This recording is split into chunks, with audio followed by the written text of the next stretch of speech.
Are you breathing wrong? Sounds like clickbait. But here is the wild part. The way most people take a deep breath for stress relief, sleep, or focus is actually training their body to be more anxious, more tired, and more short of breath over time. You've been told that more air and bigger breaths are always better. But the shocking truth is that for everyday life, the healthiest breathing often looks smaller, quieter, and almost invisible. You've been breathing since the moment you were born, so it feels insulting to even suggest you're doing it wrong. Breathing is automatic, right? If you're alive, it must be working. That's exactly why this myth is so powerful. It hides in plain sight. Everywhere you look, people are told to take a deep breath. Fill your lungs, breathe in through your mouth if you need more air, and focus on getting more oxygen. The problem is, your body is already almost fully saturated with oxygen most of the time. The missing piece isn't oxygen. It's how you move air, where you move it, and how much carbon dioxide you're blowing off every minute without realizing it. Here's where it gets interesting. When most people say deep breath, what they really do is a big, loudmouth inhale. Their shoulders hike up, their chest puffs, and their neck gets tight. That looks dramatic. It feels like maximum air, and in the moment, it can even feel relieving. Like you finally got a big gulp after being underwater.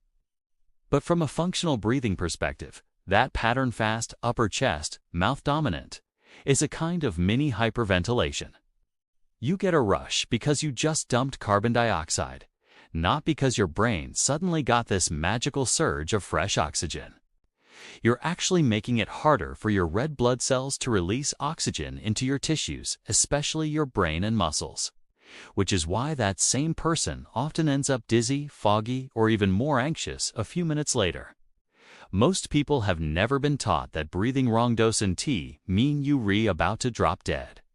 It means your default breathing pattern is slightly out of sync with what your body actually needs all day, every day. At rest, that looks like breathing through your mouth instead of your nose, your chest rising more than your lower ribs or belly, and your breaths being just a little too big and a little too frequent. Over weeks and years, that tiny mismatch adds up.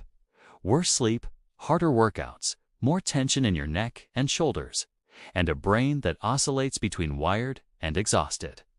You don't notice it because it feels normal. It's just how you breathe. But this is the part most people never hear.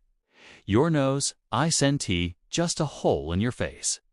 It's part of your respiratory system's design.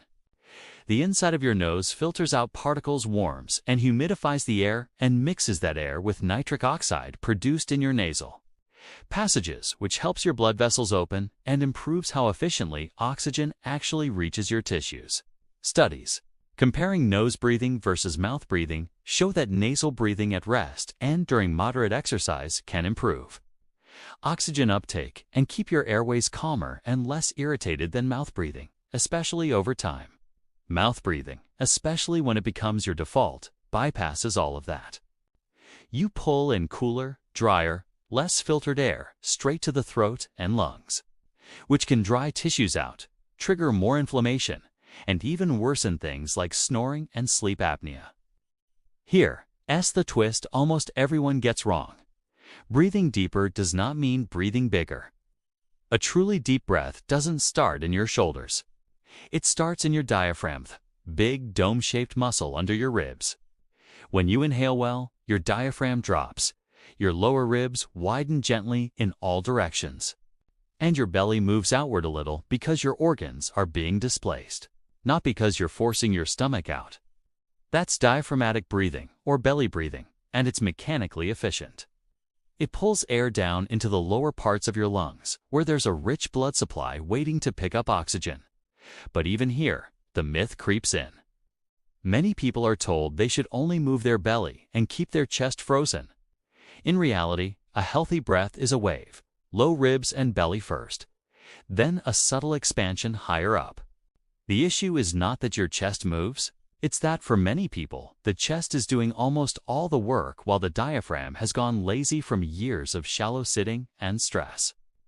Imagine two people at a desk. One is breathing lightly through their nose, so quietly that you can barely tell they're alive. The movement is low, around the base of the ribs, gentle and rhythmic. The other is mouth breathing, their chest rising on every inhale. A faint sigh or sniff every few seconds, shoulders slightly tense, jaw hanging just a bit. Both are technically fine, but one nervous system is being constantly told, "You're safe," while the other is getting a steady drip of something isn't right. Stay on alert. That's the hidden cost of breathing wrong. It trains your brain to hover just a little closer to fight or flight. Now this is where researchers were stunned. For decades, carbon dioxide was framed as the villain of breathing you.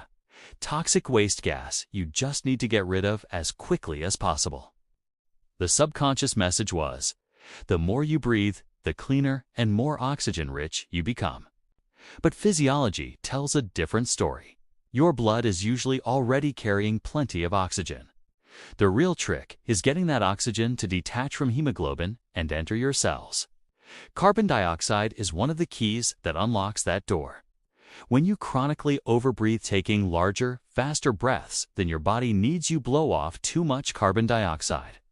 Your blood becomes a little more alkaline, your blood vessels constrict, and paradoxically, your tissues can end up getting less oxygen, even though you're breathing more. That's why chronic overbreathers often feel breathless, tingly, or lightheaded and assume they just need more air, when what they actually need is to slow down, shrink their breaths, and let CO2 rise back to a more functional level. Here's where it gets interesting again.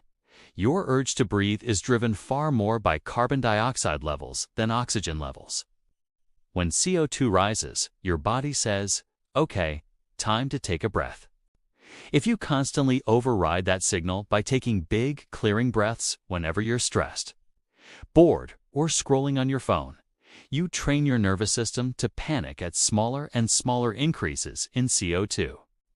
In other words, your CO2 tolerance drops.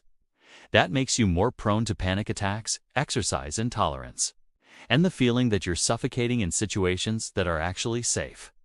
The very habit you turn to for relief, the dramatic sigh, the big chesty inhales, feeding the problem behind the scenes. But this is the part most people never hear. Just do deep breathing exercises can make some people feel worse at first, not better, especially if they already overbreathe.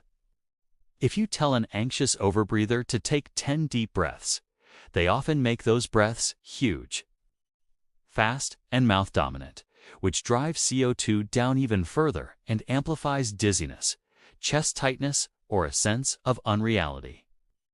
The breathing technique then gets blamed. Breathwork doesn't work for me. When it was actually the wrong style of breathing for the state they were already in. For many, the game-changing shift isn't adding dramatic new breathing routines.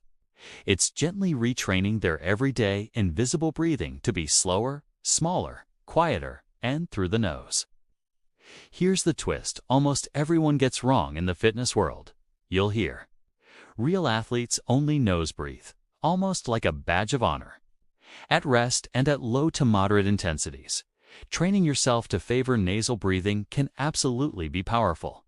It conditions your diaphragm, improves air conditioning, and can help stabilize your core. But at truly high-intensity sprints, max efforts, the top of a hard hill, your demand for air skyrockets.